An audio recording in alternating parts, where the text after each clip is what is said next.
My fatherhood philosophy is to always, always, always be consistent. In short, a lot of what I am and a lot of what I try to teach my kids is to just be consistent. Be consistently yourself, hold yourself accountable, and also understand that failure does happen. And when it does happen, learn from it. Don't be afraid of it, embrace it, and just move forward. My hope for my children is that they live healthy, productive lives as fully committed followers of Christ. What we do is we heavily involve ourselves in the church, and we allow our kids to see us volunteering in the ministry. We allow our children to have open and honest dialogues about their faith, not only within the home, but within our friends, within their school environment. And so we don't try to anchor them on jobs and career paths. What we try to do is have them understand that as long as they're giving their best effort, as long as they're focusing on the Lord, as long as they're focusing on the Word, they'll be okay. So we don't necessarily have hopes. What I would like to say we have is requirements. And we require our children to be fully committed to Christ, to give their best effort, to not be afraid of failure, and to also love one another and show respect whenever they're out in public through please and thank you. So we can't control what they'll become, but we definitely can control how they view the world.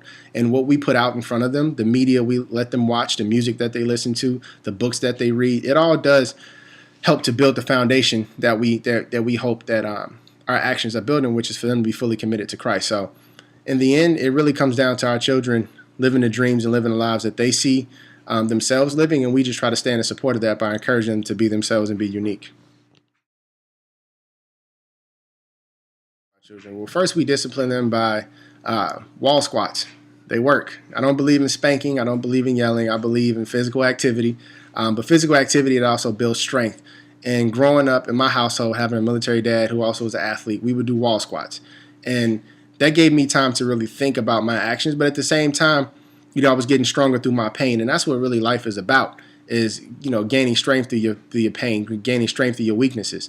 And so we do that with our children. But we also ask them, do they understand why they're being disciplined? We never leave them punished without an explanation as to why they're being punished. We don't want them to feel like we're just being mean or being villains. We ask them to say, do you understand why you had to stand on the wall? Do you understand why this occurred? So that they can explain back to us their perception. So if there's any misconceptions as to our intent, we can clear that up. How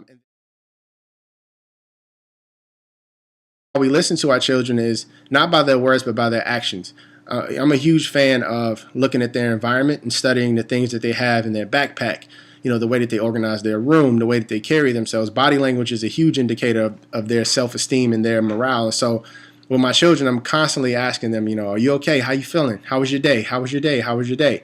And letting them know that their day matters and their voice really is valuable. And the simplest question you can ask your child with an open heart is, how was your day?